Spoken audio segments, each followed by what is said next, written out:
So the first sound is on my snare is high pass filter.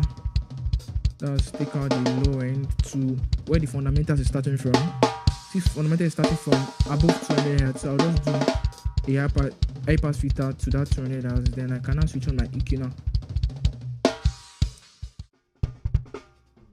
Now, what's the first thing I think of when trying to mix drums or anything? First of all, you have to know you have to have a sound library in your head, meaning you have to know the way it's a kick drum sounds like. So you have to spend time building your sound library in your head, knowing how a funk kick drum sounds, the way a rock snare sounds, the way, because there are different kind of snares, there are different kind of kick drums. So you have to listen to different kind of music and keep those sound libraries in your head. You have to build a sound library in your head so that you can be able to always reference it.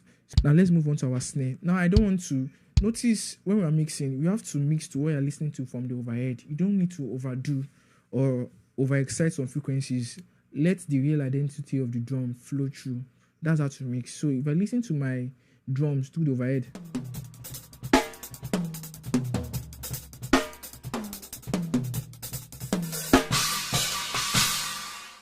so that's the way I want it to sound, not like I want it to sound natural. So let's keep on mixing that way. You can see the way the snare is sounding. Let's go to our snare now. So this is our snare.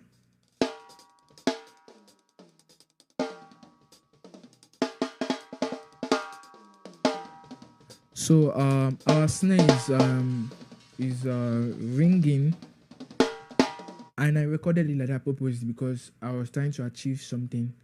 So let's back down the gain of our snare a little bit. I think it's clipping. So let's go.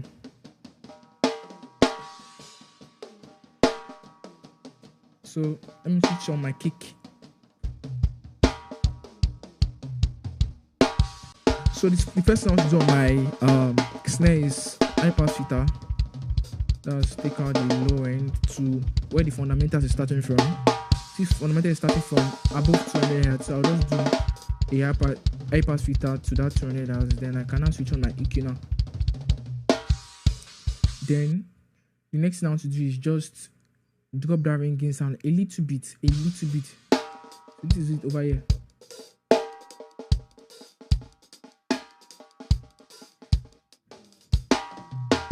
Very good. Then let's excite our fundamental. That means the loudest frequency that audio signal is producing. So this is over here around 295 Hz. Let's increase that. You can see the snare sounding heavier. The next thing I want to just do is increase my high end to make it more crispy.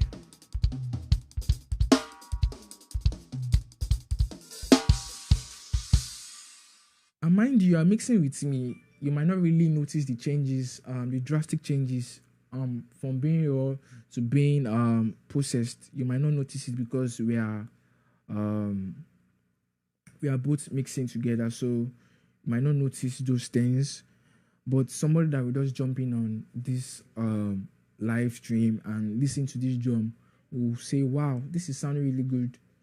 But you here with me, you cannot really notice because you are listening from when it's not being processed to when it's being processed. So that slight change, you might not really notice it because we are both mixing together. So let's continue our snare.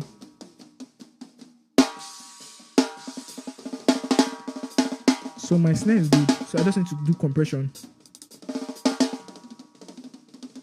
Don't forget, on your snare, on your drum, you have to compress 2.5. And attack time of like 18 milliseconds, so that snappy sound can pass through before it compresses. My release time all on default. So let's get.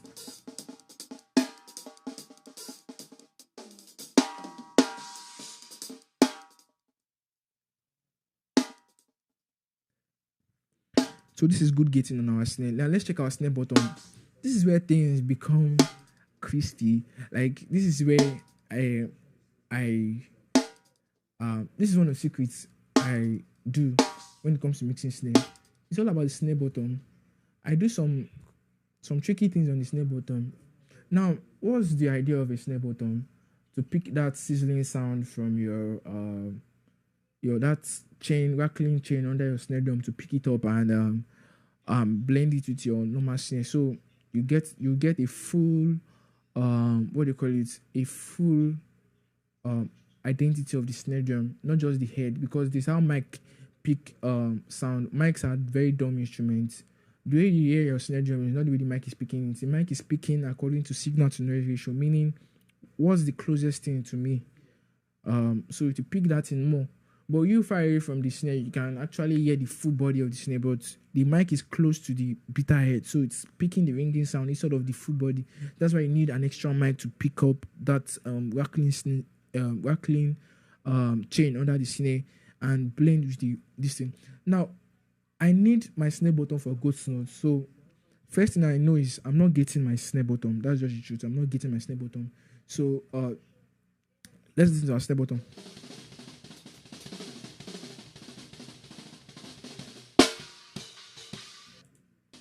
So let me look for a place where he was soloing.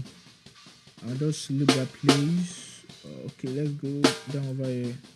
So this is where he made a solo. So just let me so the first thing I'm doing on my snare bottom is compression. When I mean compression, this is not our normal 2.5 ratio. This is 100. That means as it's eating, this compressing, my attack time on 0, my release time on 0, my hold on 0, everything on 0. So what I'm trying to do is to squash that audio signal. So just listen to what will happen. You see, I'm squashing minus 18 dB. This is where the magic comes, because now my snare bottom now is picking every note in the same proportion. So that's why I'm compressing like that. I want you to pick every note in the same proportion. So if you listen to the snare bottom now, it's picking everything. So let's blend it with our snare drum.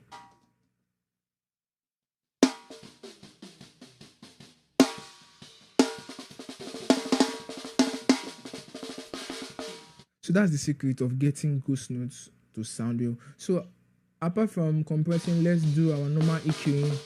Let's do our low cuts on the snare bottom to where the fundamentals is.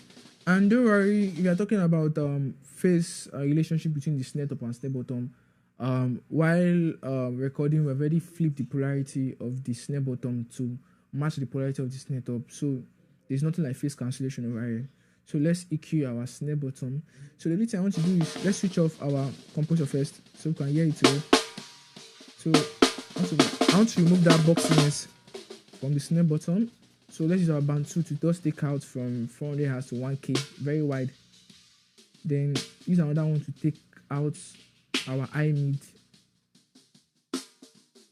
I see the way it's sounding. And I cannot push my fundamentals a little bit, oh, just a little bit. Very good. Come back here. My low cuts, make sure it's shaping. Then, sorry, my hand was blocking the screen. You guys couldn't see that. I'm very sorry. So I'll make sure to be very careful so you guys can see exactly what I'm doing. So let's blend our snare top and snare bottom together.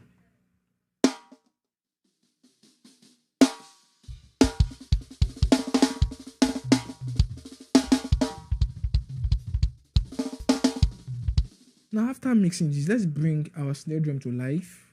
So I have 2 reverbs over here. I have the first reverb is a normal 5 seconds decay time. That's very long.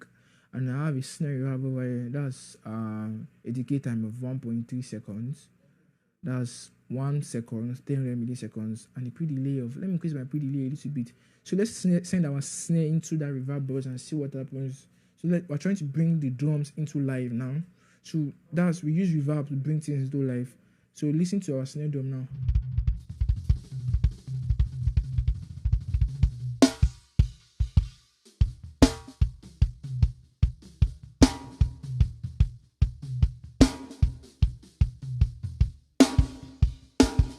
Very sweet, Abby. So this is how to mix your snare. So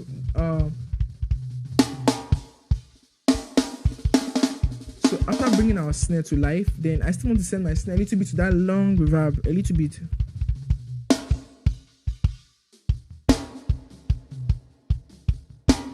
Can you hear that long trail? Woo! So sweet.